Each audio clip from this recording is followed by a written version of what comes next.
आज के इस खास कार्यक्रम आमने सामने में हम आपको रूबरू कराने जा रहे हैं नगर पालिका के पूर्व अध्यक्ष शैलेश शिवहरे जी से। तो आइए इनसे सीधी बात करते हैं। शैलेश जी, आपका बहुत बहुत स्वागत है। इस लोकसभा चुनाव में किन मुद्दों को लेकर जनता की बीत जाएगी बीजेपी? देखिए, जो आने वाला 2019 का लोकसभा चुनाव है, भारतीय जनता पार्टी पूरे देश में अपने संगठन के दम पर और आदरणीय देश के जो प्रधानमंत्री नरेंद्र भाई जी मोदी, उनका नाम और जो पार्टी ने हमारी सरकार ने 5 साल इस पूरे देश में काम किया है, उन उपलब्धियों को लेकर हम लोगों के बीच मोदी सरकार जनता की उम्मीदों पर कितना खरा उतर पाई है? आपको नहीं लगता कि सरकार ने सिर्फ वायदे ही किए हैं?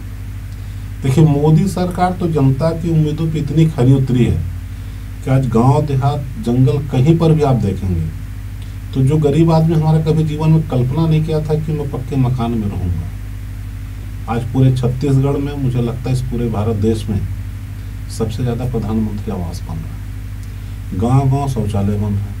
हमारी जो गांव देहात में बहनें रहती हैं, शहर में जो माएँ रहती हैं, जो कि अपने घर का कामकाज ठीक से लकड़ी नहीं मिलने के चलते नहीं कर पाती थी, आज उन बहनों को निःशुल्क गैस कनेक्शन दिया गया और उनका भी जीवन यापन। और जो सबसे बड़ी उपलब्धि मोदी सरकार की या मुझे लगती है, जो गरीब आदमी के लिए 5 लाख रुपए आयुष्मान भारत योजना के तहत उसे इलाज की सुविधा दी गई थी। तो पूरे हिंदुस्तान में वो कहीं पर भी कुछ अस्पतालों के नाम थे। और मैंने बैकुंठपुर में अभी 6 महीना पहले 2 लोगों का स्वीकृत कराया था, जिनका नाम गरीबी रेखा में है और स्वाभाविक रूप से उसके दावेदार थे और वो इलाज करा रहे थे। शैलेश जी, प्रदेश में इस बार कितनी सीटों से विजय मिलेगी, क्या उम्मीद है? देखिए, अगले बार तो भारतीय जनता पार्टी को पूरे प्रदेश में 11 सीटों में 10 सीटें मिली थी, किंतु इस बार मुझे जो लग रहा और इस बार पूरे देश में जो एक वातावरण निर्मित हो रहा आदरणीय मोदी जी के नाम में, भारतीय जनता पार्टी के नाम में, क्योंकि पूरे देश को लग रहा कि आज अगर भारत पूरे विश्व में 4थे या 5वें नंबर पे एक महाशक्ति का निर्माण हुआ, आज पूरे विश्व ने जो अभी पाकिस्तान के साथ हमारे एयर स्ट्राइक के बाद पूरा विश्व हमारे समर्थन में खड़ा था, तो आज पूरे विश्व में जो भारत का मान सम्मान बढ़ा। और ये ऐसा संभव इसीलिए हो पाया कि इस देश में आज ऐसा ताकतवर प्रधानमंत्री है जिसमें खुद निर्णय लेने की क्षमता है और पूरे देश ने उसको देखा। तो मुझे लगता है 11 की 11 सीटें पर भारतीय जनता पार्टी जीतेगी। वर्तमान में प्रदेश सरकार अपने कार्यकाल में कितना सफल हो पाई है? देखिए, प्रदेश सरकार ने, भारतीय जनता पार्टी की 15 साल इस प्रदेश में सरकार थी और जो भी 6 महीना पहले विधानसभा चुनाव हुए तो कांग्रेस के लोगों ने बहुत ही लोक लुभावन एक अपना घोषणा पत्र प्रस्तुत किया कि हम हर बेरोजगार को 2500 रुपये बेरोजगारी भत्ता देंगे, हर बुजुर्ग को 60 साल से ऊपर वाले को 1000 रुपये महीना पेंशन देंगे, किसानों को 2500 रुपये में धान लेंगे और प्लस 3 साल का बोनस देंगे। एक उनकी और भी आदिवासियों वनवासियों के लिए तो बहुत सारी योजनाएं उनके घोषणा पत्र में थी जी। और बहुत इस टाइप की योजनाएं थी उनके घोषणा पत्र में कि लोगों को लगा कि 15 साल भारतीय जनता पार्टी की सरकार थी, इस बार हम कांग्रेस को एक बार मौका देते हैं। एक उनका बहुत बड़ा जो घोषणा पत्र में था कि बिजली बिल माफ, किसानों कर्जा माफ और बिजली बिल हाफ। और जब सरकार कांग्रेस की बन गई तो ना कहीं सभी किसानों का कर्जा माफ हुआ, उसमें अलग अलग तरीके के प्रतिबंध लगा दिए कि इस आधार पे होना चाहिए, इस आधार पे होना चाहिए। और बिजली बिल जो माफ का उन्होंने नारा दिया था हाफ का, तो आज आप देखेंगे कि हर आधे घंटे में लाइट गुल हो रही। और जो हितग्राही या जो मैं खुद मेरे घर में या सभी घरों में बिजली कनेक्शन होंगे और आप सर्वे करा सकते हैं कि इस महीना का बिजली घर अगर किसी घर में पहले 1000 रुपये महीना आता था तो इस महीने 3000-4000 रुपये। ऐसा क्यों हुआ? सरकार किस प्रकार का बिजली बिल हाफ कर रही है मुझे समझ नहीं आ रहा, क्योंकि सभी उपभोक्ताओं का बिजली बिल दोगुना तिगुना किसी से उससे कम नहीं आया। तो ये तो फेल योजना है और जनता इनके जो लुभावने वादों पे एक बार इस छत्तीसगढ़ में भारतीय जनता पार्टी की सरकार का को बदल चुकी है। मगर आने वाले समय में नरेंद्र मोदी जी इस देश की भारतीय जनता पार्टी की सरकार को पुनः बनाएंगे। जी, आप लोग आरोप लगाते हैं कि छत्तीसगढ़ की कांग्रेस सरकार बदलापुर की राजनीति कर रही है। क्या है बदलापुर की राजनीति? देखिए, चुनाव होते हैं, सरकारें आती हैं जाती हैं, किंतु अभी वर्तमान सरकार ने जो छत्तीसगढ़ में एक भय का वातावरण निर्मित किया है, चाहे वो जिला स्तर के अधिकारी हों, भारतीय जनता पार्टी कार्यकर्ता हों, या छोटे अन्य तृतीय वर्ग चतुर्थ वर्ग कर्मचारी भी जो है, उसको भी लग रहा है कि मैं अपनी नौकरी कैसे कर पाऊँ। छत्तीसगढ़ प्रदेश में तो देखिए अभी हमारे पूर्व मंत्री के ऊपर, मुख्यमंत्री जी के रिश्तेदारों के ऊपर, और एक छोटी सी घटना बताऊं, मैं बस्तर में अभी मेरे को लगता है आचार संहिता के आसपास की बात है जी। कि वहां के विधायक की एसपी साहब ने बात नहीं मानी, क्योंकि किस जिले में और किस थाने में कौन सिपाही कौन थानेदार अच्छा काम करता है नहीं करता है, उसको रखने और हटाने का कार्य अगर कोई कर सकता है तो जिले के सम्मानित पुलिस अधीक्षक एसपी साहब का जिम्मेदारी रहती है। क्योंकि कहीं पर भी कुछ बात होगी तो पूरी जिम्मेदारी आती है पुलिस अधीक्षक महोदय को। और बस्तर जैसा अति संवेदनशील इलाका, जहाँ पर कि पुलिस अधिकारियों को खुद नहीं मालूम है कि हम कितने दिन यहाँ नौकरी कर पाएंगे, हमारा जीवन सुरक्षित है कि नहीं, ऐसी परिस्थिति में नौकरी करना बहुत ही जोखिम और एक उसका काम है।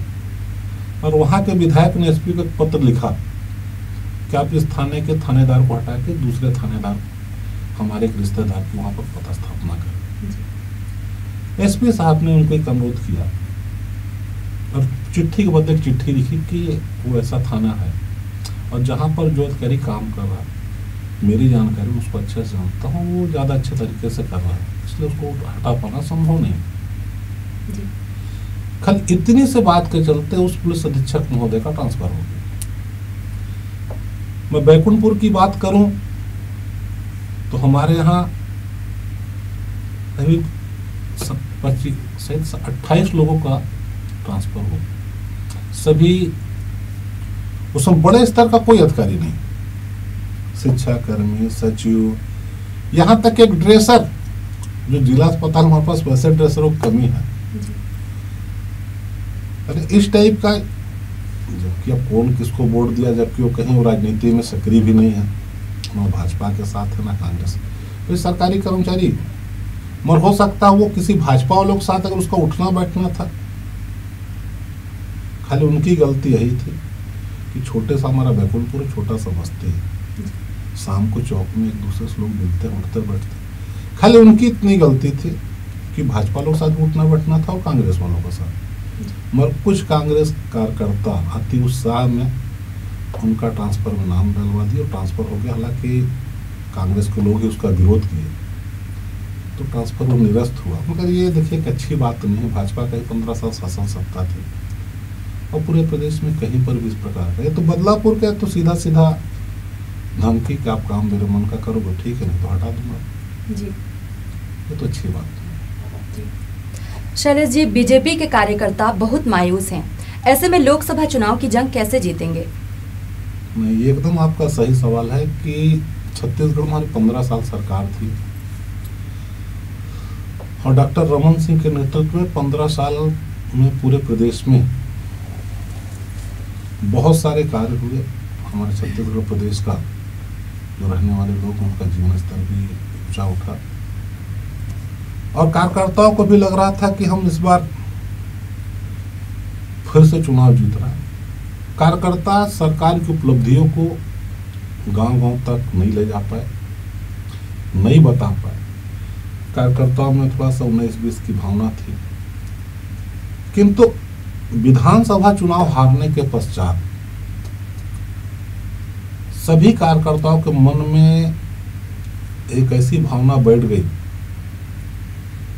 कि जो गलती हम विधानसभा चुनाव में हमसे हमारे नेता जो भी किए, हम लोगों की राह की शासन इतना काम किया, लोग अपने से वोट देंगे।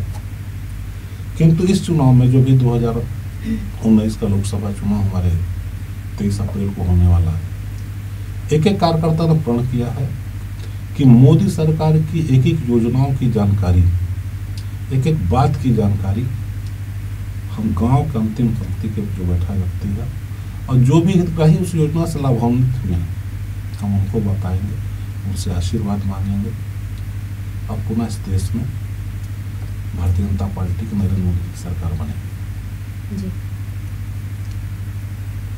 सोशल मीडिया में नाम चल रहा है कि पूर्व मंत्री और आप जिनके सबसे ज्यादा नजदीक थे वो हैं भैयालाल राजवाड़े जी, जिनको लोकसभा चुनाव लड़ाया जा रहा है। कितना सफल होगा पार्टी का यह दांव?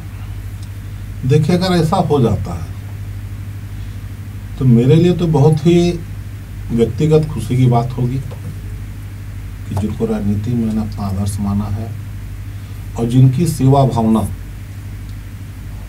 इस पूरे छत्तीसगढ़ नहीं, हमारे कहीं दूर के परिचित मेहमान आते थे रायपुर में, देखते थे उनका बंगला, किस प्रकार लोगों की सेवा हो रही, किस प्रकार रात दिन वो लोगों की चिंता करते थे, गरीब दुखिया की। न पूरे हिंदुस्तान में अगर बोला जाए तो निश्चित रूप से ऐसा सेवा भाई विधायक मंत्री नहीं रहा होगा। किसी कारण से हम चुनाव हारे, अगर भैयालाल जी को लोकसभा की टिकट मिलती, देखिए इस बार चुनाव में पूरे देश में भारतीय जनता पार्टी का एक पहचान है, एक निशान है, कमल फूल छाप, और पूरे देश में खाली चुनाव नरेंद्र मोदी लड़ रहा है जी। बाकी कहाँ पर कौन चुनाव लड़ रहा तो बहुत महत्वपूर्ण है। किंतु अगर भैयालाल जी को टिकट मिलती है तो मुझे लगता है पूरा कोरिया जिला 3 की 3 विधानसभा सीट, क्योंकि इन्होंने तानाखार में भी काम किया है, कोरबा जिले की, रामपुर में भी काम किया है, कटघोरा में भी काम किया है, कोरबा में भी एक कार्यकर्ता है और मरवाही में, है ना, हमारा सटा हुआ क्षेत्र है। और जो सभी लोग भैयालाल जी को व्यक्तिगत रूप से जानते हैं, हमारे कोरबा लोकसभा क्षेत्र में जितनी भी जनसंख्या है या लोग हैं, भैयालाल जी के बारे में बहुत अच्छी तरीके से जानते हैं, उनकी सेवा भाव को जानते हैं। तो मुझे लगता है अगर भैयालाल जी को पार्टी इस क्षेत्र से चुनाव लड़ाती है तो कोरिया का बहुत बड़ा सम्मान होगा और भैयालाल जी बहुत ही अच्छे मतों से चुनाव जीतेंगे। जिले के तीनों कांग्रेसी विधायक जनता के लिए कितने सक्रिय हैं? इसके लिए तो मेरे से ज्यादा, देखिए मैं तो भारतीय जनता पार्टी का कार्यकर्ता हूँ, मैं बोलूंगा बात तो थोड़ा सा ज्यादा लगेगा। इसके लिए तो आप जनता से सर्वे करें कि इसके पूर्व में कोरिया जिले में भारतीय जनता पार्टी के 3 विधायक थे, भैयालाल राजवाड़े जी, श्याम बिहारी जायसवाल जी मैनगढ़ से और चंपा देवी पौले सोहत और जनकपुर से, क्योंकि सही इनकी आकलन अभी वर्तमान 3 विधायकों का और पूर्व के 3 विधायकों का जनता खुद बता देगी और आने वाले चुनाव में जनता खुद सिद्ध कर देगी कि हमारे पूर्व विधायक अच्छे थे कि वर्तमान विधायक अच्छे थे। इसके लिए खाली आपको 23 मई तक इंतजार करना पड़ेगा। इस चुनाव में आप लोगों की विशेष रणनीति क्या होगी? किस विषय पर ज्यादा फोकस करेंगे आप लोग? देखिए, सबसे बड़ा विषय तो ये है कि छत्तीसगढ़ की कांग्रेस की सरकार ने जो लोक लुभावने वादे लेकर इस प्रदेश में सत्ता में काबिज हुई, सबसे पहले उन्होंने तो गरीबों का पहला एक हक ये मारा कि जो इस देश के प्रधानमंत्री ने, जो आज तक इस देश में कभी नहीं हुआ, आयुष्मान भारत योजना, गरीब लोगों का 5 लाख रुपए तक की इलाज की जो सुविधा थी, उसे पता नहीं क्यों बंद कर दी। तो सबसे बड़ी योजना तो हमारी ये है। फिर दूसरी योजना जो भी मोदी जी ने किसानों को खाते में डायरेक्ट 6,000 रुपये देने का फैसला किया, किसानों के खाते में पैसा आ भी रहा है। और जितनी भी योजनाएं हैं, पहले पेंशन की योजना सीधे हितग्राही खाते में आ रही है, उसको कहीं नहीं जाना है, किसी से हाथ पैर नहीं जोड़ना है। गैस सिलेंडर का पैसा जो उसका रिफंड है जी, इतनी योजनाएं हैं। और जो मेक इन इंडिया है, भारत बढ़ेगा, सबके साथ सबका विकास, और जो इस प्रदेश में पढ़ाई के क्षेत्र में भी देखिए, अभी पहले 1 मेडिकल कॉलेज था, इस तारीख में 5 है।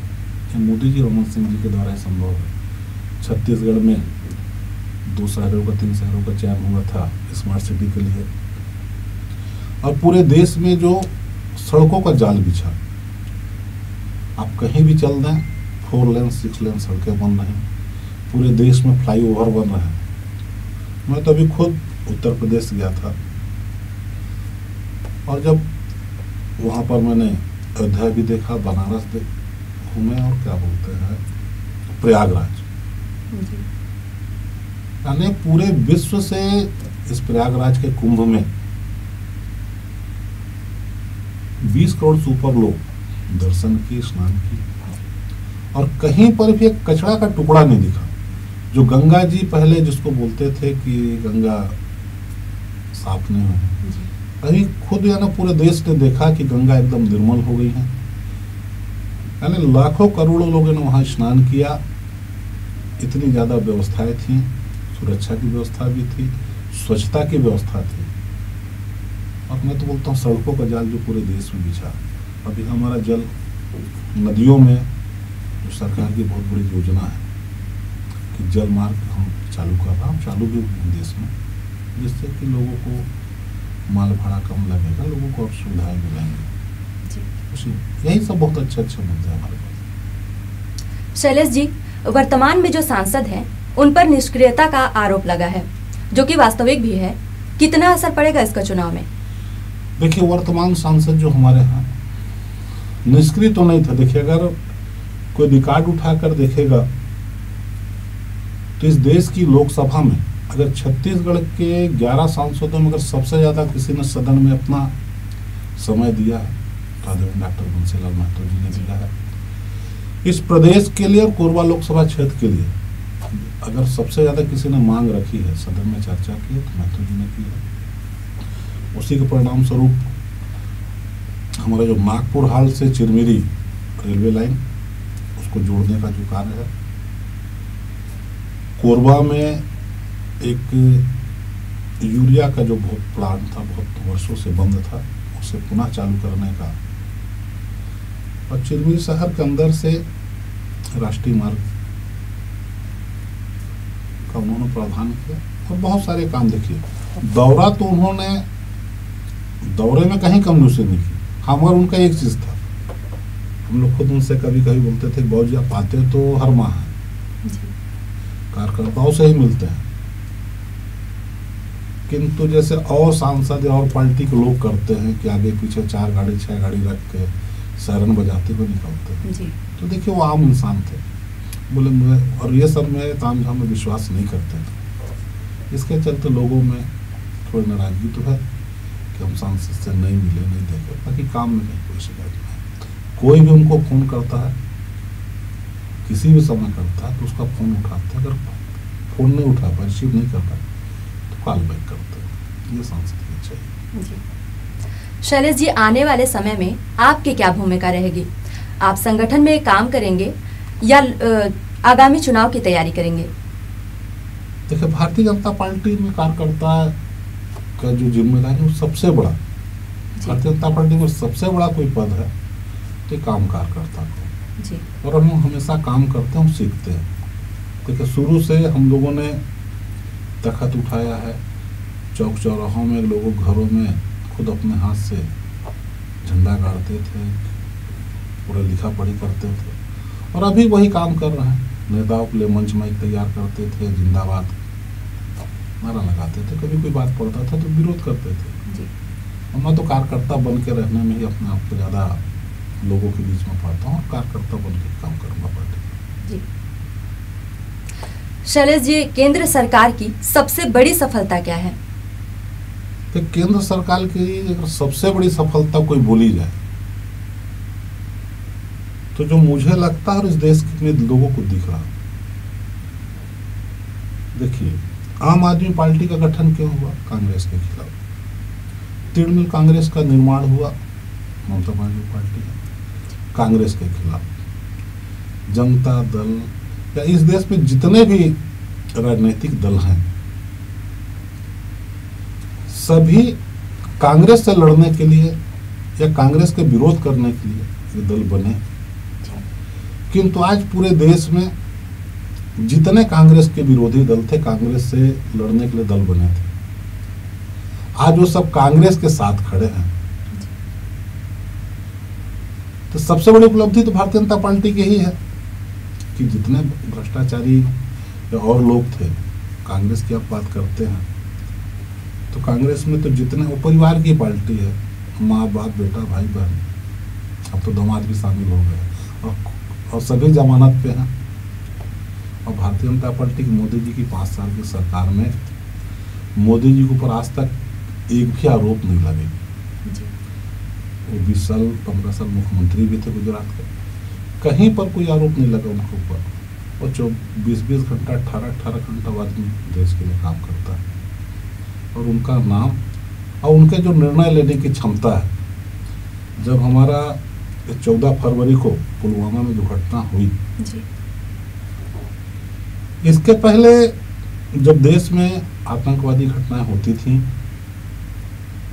तो जो देश के पुराने हुक्मरान या प्रमुख रहते थे वो यूएन में जाकर रोते थे, देखिए हमारे यहाँ आतंकवादी घटनाएं हो गई, पाकिस्तान हमारे साथ ऐसा कर रहा वैसा कर रहा। किंतु इस बार पुलवामा घटना होने के बाद अमेरिका को मीडिया में आके कहना पड़ा कि भारत कुछ बड़ा करने वाला है, जो पूरे विश्व में सबसे ताकतवर राष्ट्र है।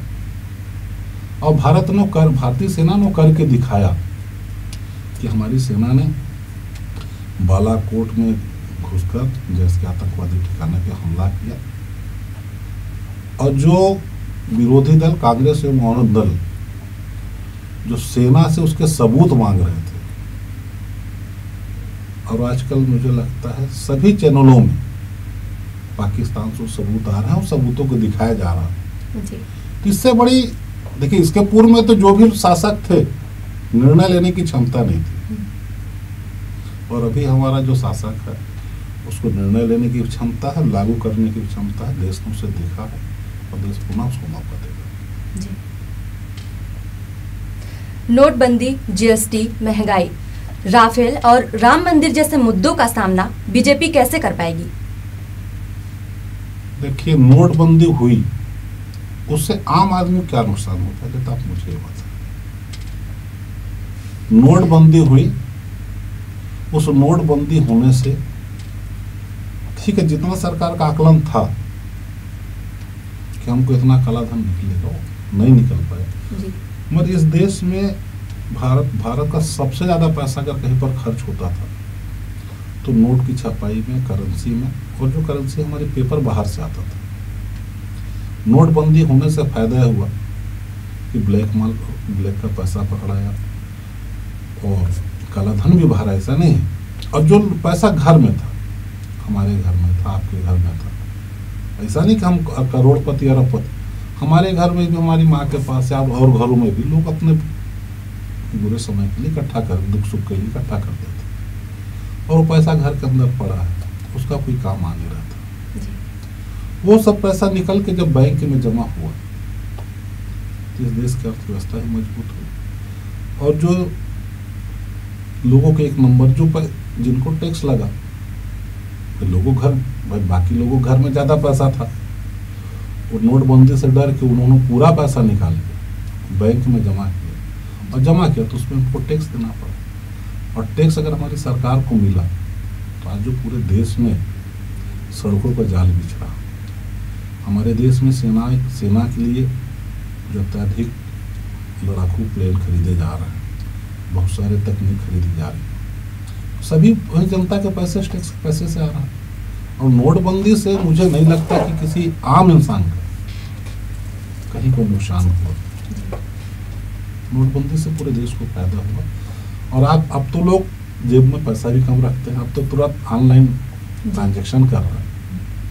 तो हमारी गवर्नमेंट को जो विदेश से पेपर आता था, नोट की छपाई का खर्च होता था, वो पैसा बच रहा है।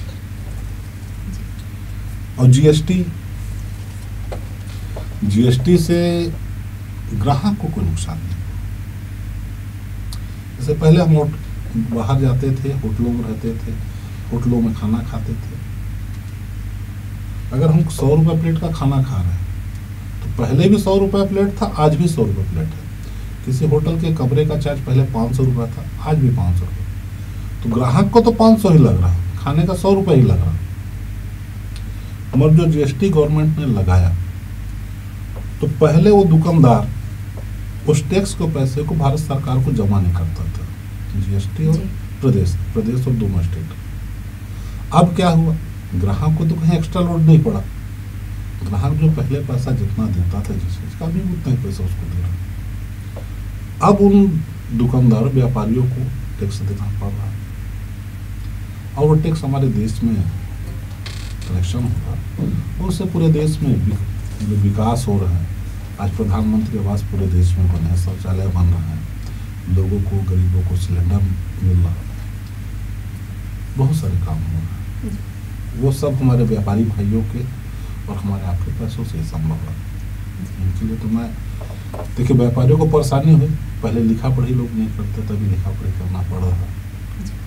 तो उसके लिए तो मैं व्यापारी से हाथ जोड़ के क्षमा मांगूंगा कि देखिए, आप देश हित में कम से कम इतना तो हम सभी देश के नागरिकों को करना चाहिए देश हित में। और एक आप और का प्रति राफेल, तो जो क्या बोलते हैं, कांग्रेस के जो अध्यक्ष है माननीय राहुल गांधी जी, क्योंकि देखिए कांग्रेस में कोई दूसरा आदमी या दूसरे परिवार के व्यक्ति अध्यक्ष है, उसको मुखिया नहीं बन सकता है जी। तो उनके पास दो मुद्दे, जब उनकी सरकार थी, राफेल जो प्रकरण आया, जब कांग्रेस की, मनमोहन जी की सरकार थी इस देश में, तो प्रकरण उसी समय का है। उन्होंने उस समय बोला कि हमारे पास 30 या 36 राफेल खरीदने का पैसा नहीं, और 120 का ऑर्डर देते हैं। तो जब आपके पास 36 खरीदने का पैसा नहीं था, और पूरे देश ने देखा है कि मनमोहन सिंह जी और पूरी भारत सरकार के फैसले को कैसे उन्होंने सार्वजनिक रूप से सभी मंत्री मीडिया के सामने, जो प्रधानमंत्री जी का वो था आदेश था पूरी मंत्रिमंडल के पास, उसको फाड़ के फेंक दिया था कागज को। तो उनके पास एक ही मुद्दा, राफेल और मोदी चौकीदार चोर है। आज हमारी पार्टी ने भी, इस देश ने भी, आज पूरा देश बोल रहा कि मैं भी चौकीदार हूं। देखिए, जो रात दिन जगता है, चौकीदार से डर किसको होता है? अगर चौकीदार जागता रहेगा तो डर किसको होगा? चोरों को होता है। तो पूरा देश आज चौकीदार के साथ है, और अगले बार तो कांग्रेस 44 पे थी, हो सकता है इस बार कहाँ पहुंचे देश की जनता 23 तारीख को होता है जी। और राम मंदिर मुद्दे की बात है, तो देखिए, भगवान राम जो है वो लोगों के जन जन से जुड़े हुए हैं जी। इस देश की आस्था और इस देश का जो जनमानस है, अब पूरा देश, पूरा विश्व जानता है कि भगवान राम कहाँ पैदा हुए। तो भारतीय जनता पार्टी या हमारे लोग नहीं बोल रहे कि भगवान राम अयोध्या में पैदा हुए, पूरा देश जानता है, पूरा विश्व जानता है कि भगवान राम। और भारतीय जनता पार्टी पूरे देश के जो लोगों की मांग है, उस मांग पे साथ में है कि भाई मंदिर वहीं बनना चाहिए जी। हमने कोई काशी की बात, काबा की बात नहीं कर रहे हैं, जो क्रिश्चियन लोगों का एक यरूशलेम में है। हम तो नहीं बोला, हम तो ये बोला कि भाई भगवान राम जहाँ पैदा हुए वहाँ भगवान राम का मंदिर बनना चाहिए। पूरा देश इसमें साथ है, भारतीय जनता पार्टी साथ है। पहले की सरकारों ने जरूर इस पे व्यवधान पैदा किया कि इस देश का हिंदू मुसलमान आपस में लड़ता रहे, हमारी राजनीति वोटी सकती रहे। इसके चलते इस मुद्दे को उन्होंने हमेशा उलझा रखा। अभी उत्तर प्रदेश में भी योगी जी की सरकार है, इस देश में मोदी जी की सरकार है, और सुप्रीम कोर्ट में मामला है।